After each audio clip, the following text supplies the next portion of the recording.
Okay, 3, 2, 1. Hi, this is William Ramsey. Welcome to William Ramsey Investigates. On tonight's show, I have a very special guest. His name is Tom O'Neill, and he's just published a fantastic book. The title of the book is Chaos, Charles Manson, the CIA, and the Secret History of the 60s. It was published very recently, June 25th, 2019, and it's a very detailed reinvestigation into the events that are going to have their 50th year anniversary here on August 8th, the Charles Manson, Tate, LaBianca murders. And he's going to tell a very interesting story. He's been researching this story for 2 decades, and it's just a really fantastic book. So, Tom, are you there? I am here. Hi, William. Hi, thanks so much for agreeing to the interview. Great book, really fantastic read. For the audience who doesn't know your name, can you talk a little bit about your background, how you became interested in journalism, and how you started your inquiry into the Charles Manson murders? Okay, I was a frustrated playwright, screenwriter in New York City, actually driving a horse and carriage in Central Park in the 80s after graduating from NYU Film School. And there was a lot of downtime on the horse, so I'd read newspapers and magazines, and never taken a journalism career or course in my life. But I just thought, this sounds fun and easy. Why don't I write something up about the carriages and submit it? And I sent a first-person kind of humorous piece about the carriages to New York Magazine. And first thing I sent in, they published, and the next thing I knew, I started getting published as a freelance person for a few years, enough to lead the carriages. Then I ended up somehow segueing into entertainment reporting. And just so you know, there's another Tom O'Neill out there who writes a lot about award shows and entertainment, and he's not me. Sometimes he spells his last name with 2 L's, sometimes with 1. Mine has 2 L's, and kind of difficult because when I was going around to interview, hardened cops and criminals and whatever, they Google me and come up with this guy's stories about Julia Roberts' dress on the red carpet or something, and it didn't kind of reconcile with what I was asking them. But once I started doing that, I enjoyed it and got a staff job at a magazine called Us, which was then a monthly and later became a weekly tabloid. When it was a monthly, I could do 3,500 and 5,000 word pieces. I started profiling actors and actresses and doing on-set stories, and eventually got bored with that and did an investigative story about what was then the kind of war between daytime talk show producers for guests. Sally Jesse Raphael, Phil Donahue, Maury Povich, and that one got a lot of attention and caused the magazine to actually create a series called Us Investigates. So I then began doing investigative stories, but just about the entertainment industry. And then in about 1998, I think, Us Magazine changed format and went from monthly to weekly, and it became much more tabloidy, no long stories, nothing serious. So I left, and so did most of the people at the magazine, and a whole bunch of them ended up at Premiere Magazine, which was a movie magazine, monthly. And once they settled in there, the people at the top of the masthead contacted me and asked me to do what was then going to be a 30th anniversary piece on the Manson murders. So that was 99. And I had no interest in the case, no interest in Helter Skelter, had never read it, and told the editor calling me, who I'd worked with before at the other magazine quite a bit, that I wasn't interested. And she says, "You need the job." I know, because she was a good friend, and I actually did need the money, and I needed to get a foothold in Premiere with the rest of them. So I said, yeah. I go, well, what's the angle? What hasn't been written about this guy and, these horrible crimes? And she basically said, you'll find an angle. Just, start with how did it impact Hollywood? How did they change the culture of, Los Angeles, which I knew I'd never be happy with. So that's kind of a summary of how I began looking deeper and started reporting the story. And once I started seeing cracks in what was the official narrative in Helter Skelter that had been written by the prosecutor, Vince Bugliosi, everything kind of unraveled. And I followed leads that took me sometimes to great places and sometimes to blind alleys and dead ends. And one after another, yeah. I was just going to say, you start off the book with an interview with Vincent Bugliosi, and you stated that that's the most popular true crime book ever. So he was able to not only influence the juries, but also the public with his version of events. And I do commend you for going out and really researching so many people that he or were involved in those cases, involved in his book and involved in the Manson case. You really traveled around and talked to so many underworld people, many policemen, Bugliosi as well. And, maybe we can just start off by you talking about where your investigation started. Yeah, well, I read his book first for the first time, and it was, an amazing read. I couldn't put it down once I began. I underlined some things in the book where he even admitted that he hadn't quite gotten the answers about, and little holes and mysteries that were still kind of remaining. And when I called him, I had been told it would be difficult to get him to talk because at that point he had done, obviously probably 25 years of interviews for TV, radio, print about this case. And he was really trying to get some distance from it because he wanted to be taken seriously as an author. He was getting into more political nonfiction, had written about a case for indicting George Bush for murder, an article about the Supreme Court justices and Paula Jones. But for whatever reason, he said yes to my request. And I went to see him in April of '99, the month after I got the assignment, and spent 6 hours with him at his house. And it was very gracious. We went out to lunch. He took me on a tour of some of the locations where important stuff connected to the crime had happened.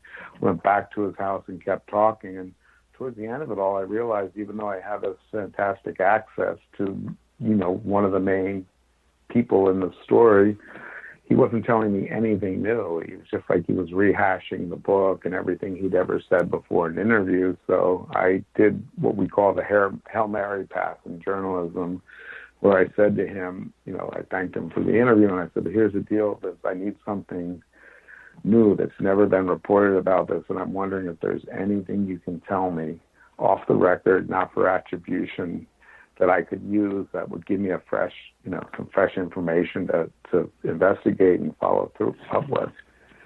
And he thought a minute, and then he said, turn it off, meaning the tape recorder. So I did, and then he told me something that had never been reported before.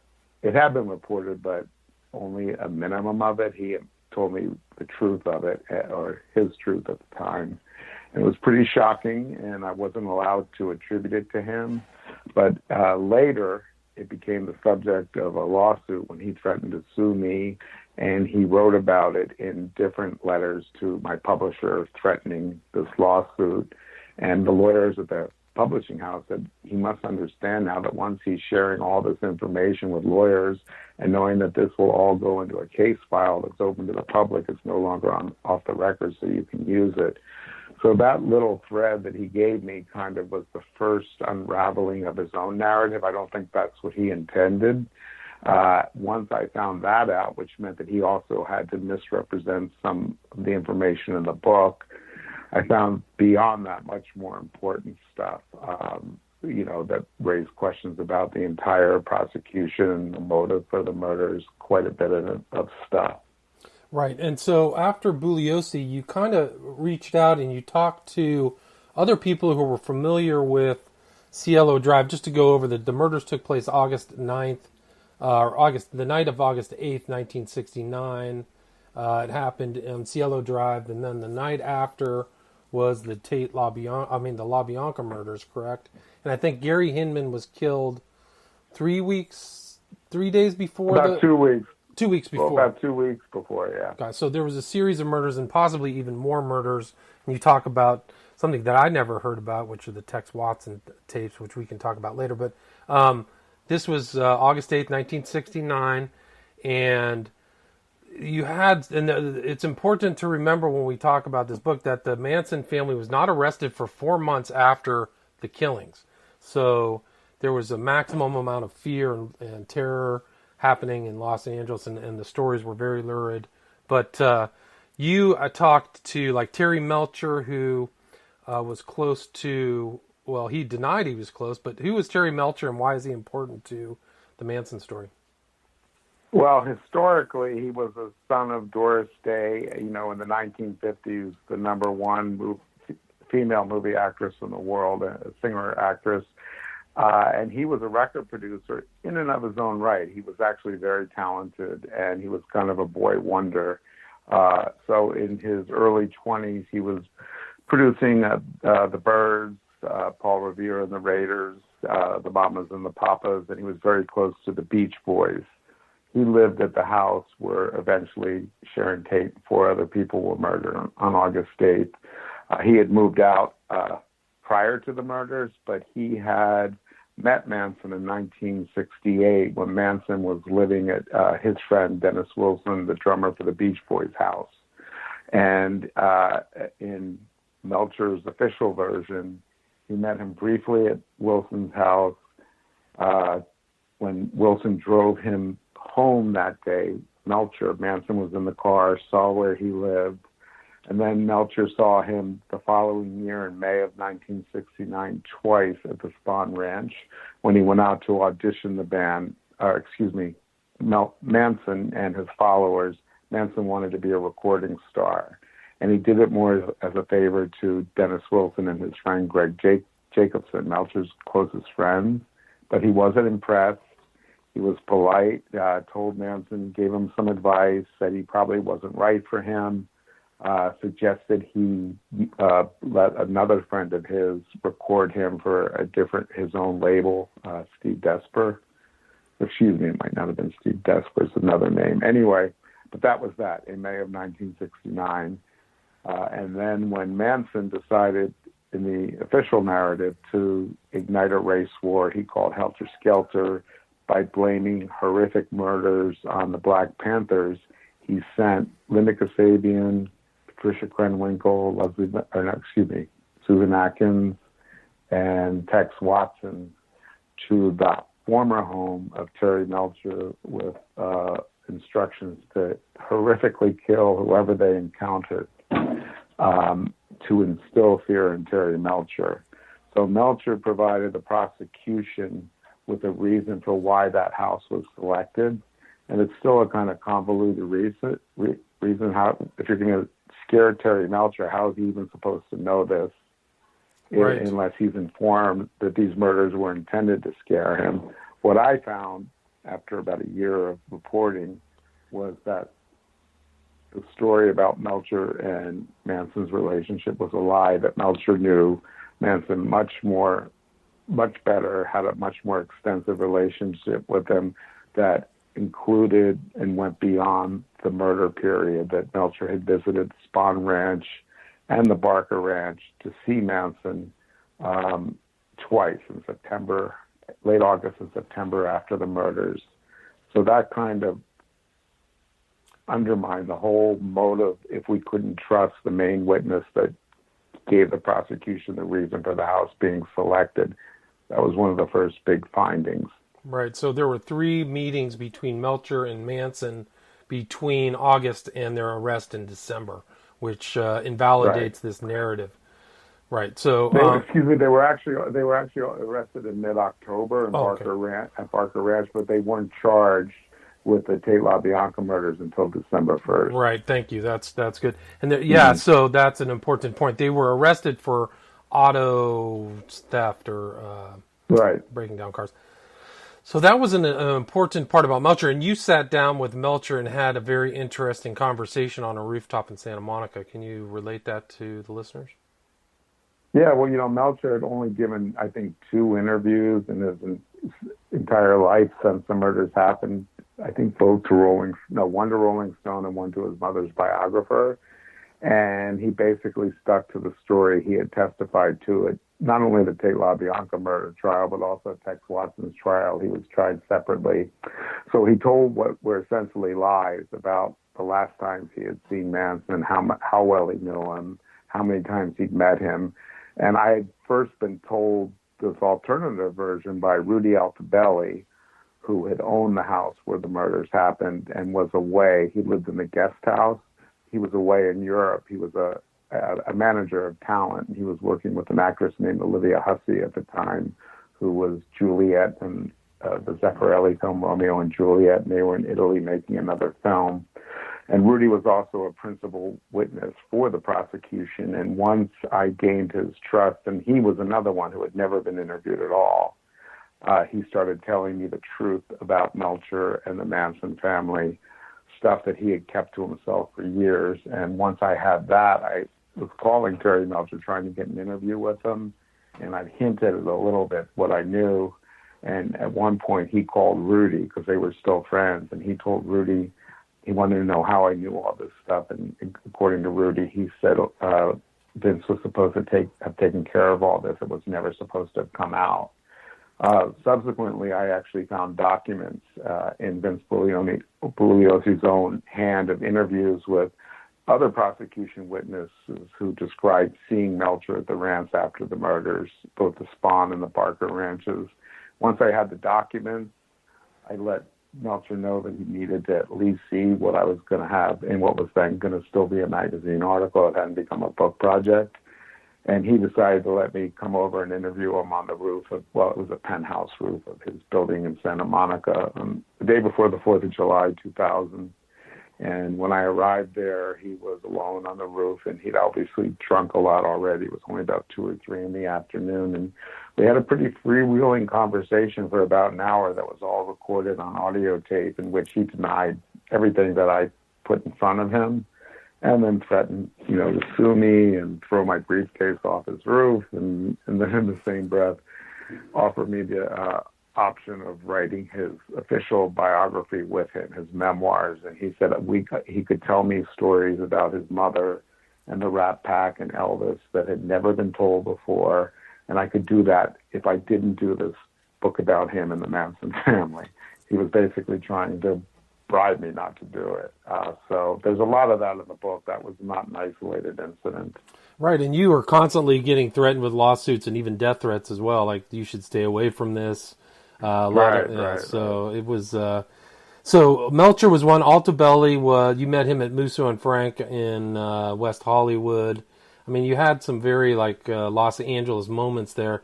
Who else would you say was an important person you met with to kind of unravel what really happened in regards to the Manson murders? Well, I met with Greg Jacobson. He was the third of the trio of Dennis Wilson and Terry Melcher. Jacobson really was the outsider who never joined the family, but was with them so much. I think he said at trial he estimated he'd been to the Spahn Ranch 200 times or something like that. And he was the one who kind of provided the helter-skelter motive for the murders that Vince needed. He and another guy named Paul Watkins, who was a family member, who's now dead, explained what Manson's beliefs allegedly were about the prophecy that he was hearing in the Beatles lyrics about the end of the world and blah, blah, blah. Well, Greg wanted money to be interviewed, and if you're in mainstream serious journalism, you can't pay an interview subject. You can take them out to a meal, and that's all I could do. And I wore him down eventually, and he did agree to go, meet with me if I took him out to a meal. And he never told me anything that contradicted the narrative, but what he did tell me was some parts of the narrative had probably been made up. For instance, a famous anecdote is that Manson had stolen Terry Melcher's telescope from the beach house in Malibu just before the murders, and let Greg know that, so Greg could tell Terry that they knew where he lived and he wasn't safe in Malibu. And when I asked Greg testified about this on the stand, when I asked Greg about the telescope story, he said, I don't think that was ever true. And I said, well, that would have meant that you perjured yourself. He goes, well, we kind of said what we were told to say. So I got a lot of instances of that from him and other people, but he was way too smart to absolutely contradict or tell me any more. But that was my goal in the very beginning, to talk to people who had actually testified on the stand, who had never given an interview before, and see if their stories held up, 30 years later, and see what I could find out that had never, been questions that had never been put to them before. And through luck or whatever, I started getting people to talk to me. It wasn't easy, and it took sometimes a few years or longer. Right, and those three guys, Wilson, Melcher, and Jacobson, they were known as the Golden Penetrators. They were involved with the family, and there was, I think you said there was some decent evidence that Melcher was, having relations with one of the female family members that would show that he wasn't really that distant from the family. Clean. Right, exactly. Yeah, Ruth Ann Morehouse, who was the youngest female family member. Well, her and Diane Lake were both about 14 or 15. And Melcher and Jacobson both became obsessed with Ruth Ann. And Terry tried to move her into the house to work as his quote-unquote maid.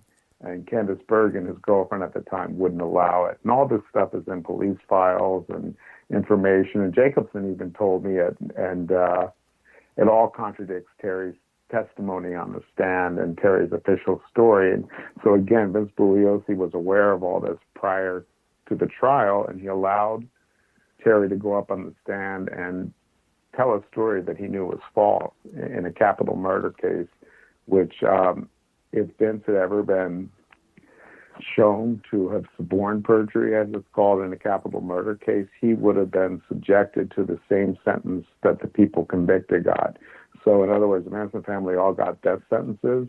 If Vince had been convicted of suborning testimony in that trial, he also would have gotten a death sentence for that. Yeah, and you had talked to some of his fellow prosecutors and showed them evidence. I mean, you had stuff from these files, and we can talk about you going through police files as well, but there was some very damning things about Bugliosi in those files from his own handwriting too, right? From his own notes, and I finally took that to show to Stephen Kay, who was his co-prosecutor in the Tate LaBianca murder trial. And Stephen Kay was significant. Well, actually, he wasn't that much younger than Vince at the time. He was only like 27, and Vince was about 34. But after the Tate LaBianca conviction, he co-prosecuted Tex Watson with Vince. And then he was lead prosecutor in some of the other trials against Bruce Davis, Steve Grogan, etc. And then after that, for 30 years, he did every single parole hearing of a Manson family member. He retired, I think it was in the early 2000s, and he said he was 60-0, meaning he had appeared 60 times against Manson family members who were trying to get parole, and he had never lost. They'd all been overturned their parole requests. Right. When I met with him, and I had told him in advance that I was going to show him evidence that Melcher had a relationship that post-dated the murders with the family, and he said to me, I talked to him quite a bit at that point, you're never going to be able to show me anything to get me to believe that, Tom. There's absolutely nothing. I know this case better than anyone, probably even Vince at this point. But sure enough, after about 2 hours, he kind of slumped in his chair at our meeting, and he had looked at all the documents, and he said, I don't know what to think anymore. I thought I knew everything about this case, and now I don't know what to believe. He said, Vince, this is his handwriting. He changed all this. I don't know why he would cover this up. I really don't know what to think anymore. So I heard that from quite a few people who were in law enforcement and in the DA's office when I confronted them with this stuff. And you went through some of not only Bugliosi's material, but also that was in the police files, right? So you went in and really kind of looked through some of these files that nobody else had really looked through before, correct? Well, that was that was really what made the book made it no longer a magazine story.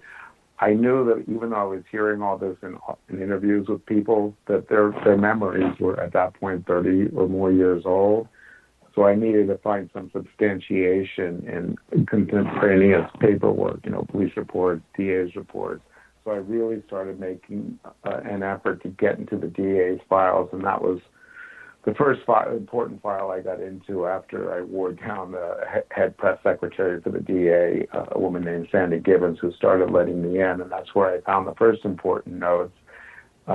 Simultaneously, I was working on some retired sheriffs to get their help to get into the sheriff's archives, and I didn't know it at the time, but when I finally got in, they had sent me to the building on the sheriff's actually training school property in East LA, to the barracks where they have the Manson files, and I was met by another retired, I shouldn't name him, but another retired sheriff's deputy who was working as the security guard at the barracks, and he was expecting me. He let me in, took me to the filing cabinets, gave me a folding chair, brought over a lamp, went back to his office, and he said, if you want to copy anything, just bring it to me first and let me look at it. And then if it's okay, you can go to Kinko's and come back. And I did that for the entire summer, thinking that this was actually approved all the way to the top. It wasn't until later I found out that the only ones that knew were these 2 or 3 retired sheriffs. And when the Lee Baca, the head sheriff, found out 5 or 6 years later, the shit really hit the fan, and that's in the book. Right. And then the third file belonged to Mike McGann, who was a sergeant at the LAPD, who was the lead detective in the Tate aspect of the murder investigation. He handled all that. He went to the scene that day. He had the entire file of the Tate and LaBianca LAPD investigation, and it took me 6 years to wear him down to the point where he finally agreed to let me come to his house and copy everything. Wow. So you had some original documentation and talked to and so you also talked to the original investigators, right? Gunther and Whiteley. Gunther was known for the Cotton Club murders. Can you talk about them? Yeah. It was, I think it was James Elroy or Paul Fitzgerald, who was one of the Manson family defense attorneys, who called him the smartest cop. In the history of sheriff's homicide, he was just a really old school cigar chewing, hard drinking, large man who knew how to play suspects. He would cry to them to get a confession. He could play good cop, bad cop. He was kind of iconic.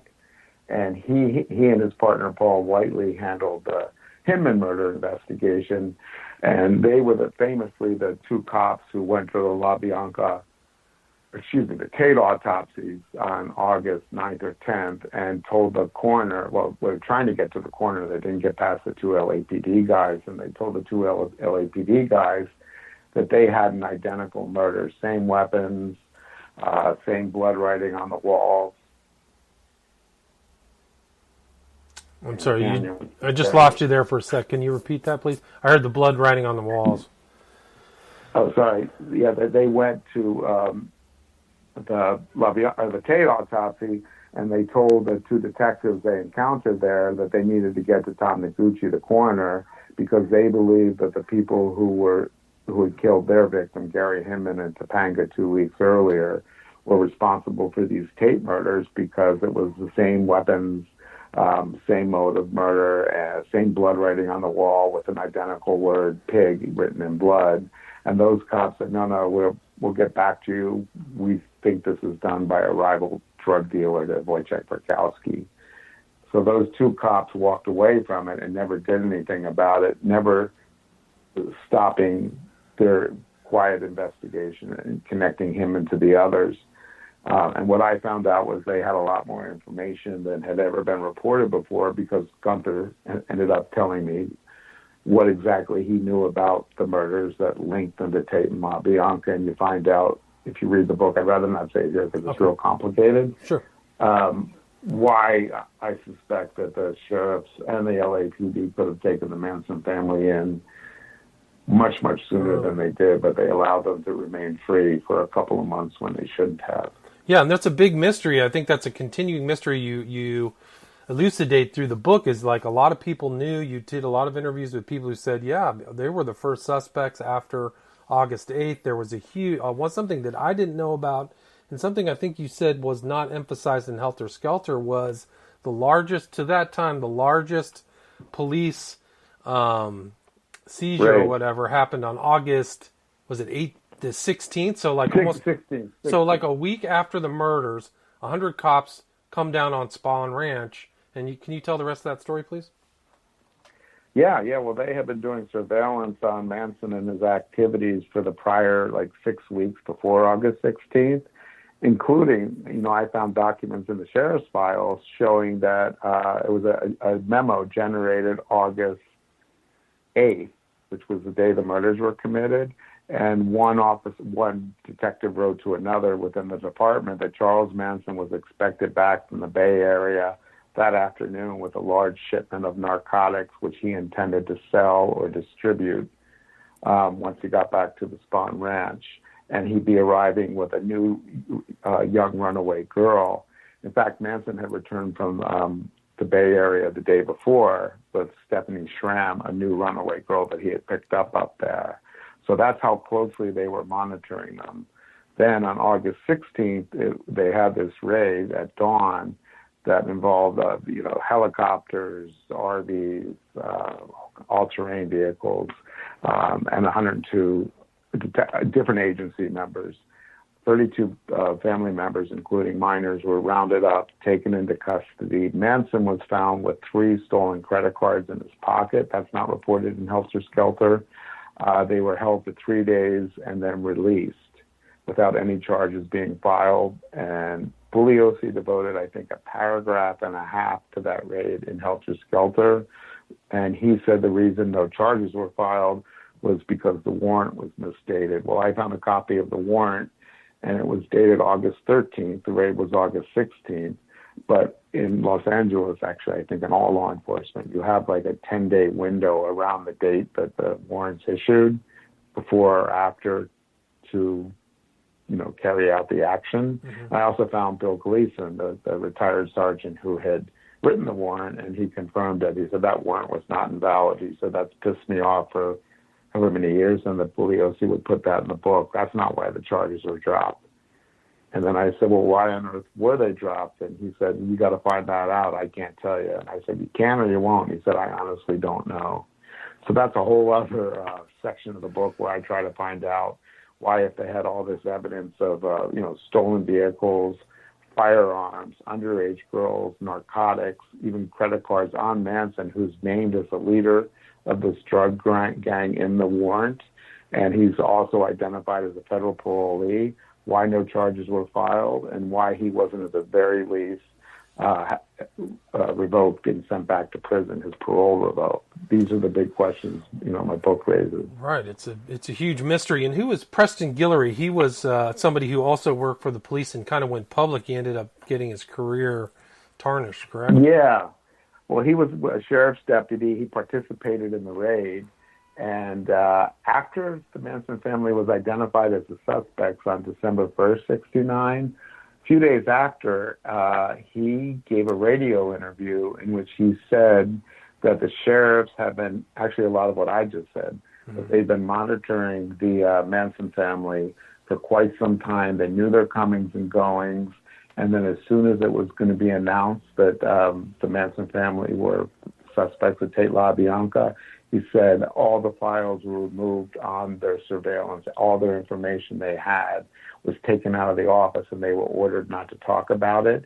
And he suspected that the sheriffs knew prior to the murders that Manson was going to go out and commit some type of assault against Black Panthers or some type of assault that would provoke the Black Panthers.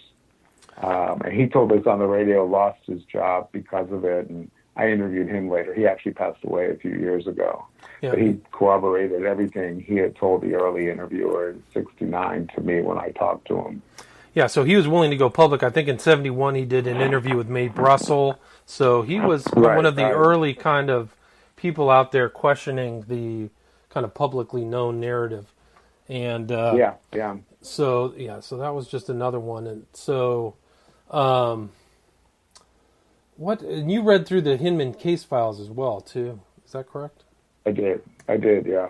And that was another set of files that indicated they were tracking Manson. So it's a different one. I mean, you just kept coming over and over these files where they were checking it out.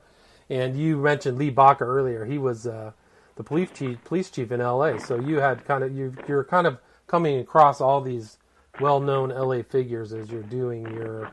Well, Lee Baca was in the sheriff's department at the time of this, but he wasn't the head sheriff until the 1990s at some point. But when I confronted him about 2007 or 8, he was at the height of his power, and he did not want to hear the questions I was asking him about his department and what they knew. He didn't throw me out of his office, but he fast walked me out of there and told me I was a nut if I thought I was ever going to get any of this crazy stuff published. Well, he's in prison now, and I'm not. He ended up losing his job and being sentenced to prison for all kinds of violations while he was in office. Yeah, so interesting. I went to the induction of a police officer, and he was the head of it. So I kind of knew of him. I've seen him around. But maybe we can talk about some of the very strange intel stuff that surrounds this case that not a lot of people know about, that wasn't mentioned much in Helter Skelter. And you title a chapter, "Who was Reeve Whitson?" Who was Reeve Whitson, right, and why is he important? I wish I could tell you. I still am not really sure who Reeve Whitson was, but you'll see in the book that what I was able to learn from his family, but not from, the Central Intelligence Agency, was that they all believed, meaning his former wife and his daughter and everybody that was close to him, that he worked for some arm of the CIA, but like a rogue, even much more secretive branch. And he had, before his death in the early 90s, he told his attorney and 2 of his closest friends that he had been involved in an undercover operation to infiltrate the Manson family, and had posed as a hippie and spent time at the Spahn Ranch gathering information. And he wouldn't tell them exactly who he was doing it for or what the objective was, but he did tell them that his dying regret was he could have prevented the murders, and he didn't. And he said, "I was at the crime scene at the Tate House after the murders had been committed, but before the police arrived," which was pretty interesting to me, because there is a good case that's been made by Manson himself, who admitted it in a biography of him that he cooperated in, that he had gone back to the crime scene after the murders had been committed to rearrange the scene. And during that period, there were gunshots and shouting and arguments and screaming heard that conflicts with the official timeline of the murders. And Manson, in his book, didn't say who he went with. He just said he went with someone. He wouldn't disclose who it was. If Reeve was telling the truth, it could have been him. And later, Manson retracted and said he had nothing to do with the book and hadn't said that. But the problem was, when the book was published, he appeared from prison with the author in several television shows, including NBC's Good Morning America, or whatever it is, the NBC morning show. But the thing is that he said stuff that confirmed what was at the scene, that there were glasses, and that there were differing analyses of what was at the scene. There was a different story between what the murderers said and what the police saw. So there's that discrepancy is real, along with 4 different narratives by all the killers. But there is a difference between who saw it and who left, the supposed killers, and when the police showed up. So that is really true. So something seems to have happened between the deaths. Do you remember how long it was between the time of the murders and when the police came on the scene? Yeah. The murders, Bugliosi estimates that they were over by 12:30 and the killers were gone by 12:30. And the police came after Winnie Chapman, the maid, discovered the bodies approximately 8:30 in the morning or 8:45, somewhere in that window. So there were at least 4, 5, 6 hours. Right, so a significant amount of time. And the other interesting thing is there was a book that I had never heard of called 5 Down on Cielo Drive, never published. It's a good book. Yeah, it's a good book. And that was done by a lieutenant. I'm sorry. I thought you were talking about another one. Yeah, 5 Down on Cielo Drive is the book written by Colonel Page, Sharon's father, and Robert Helder, Mike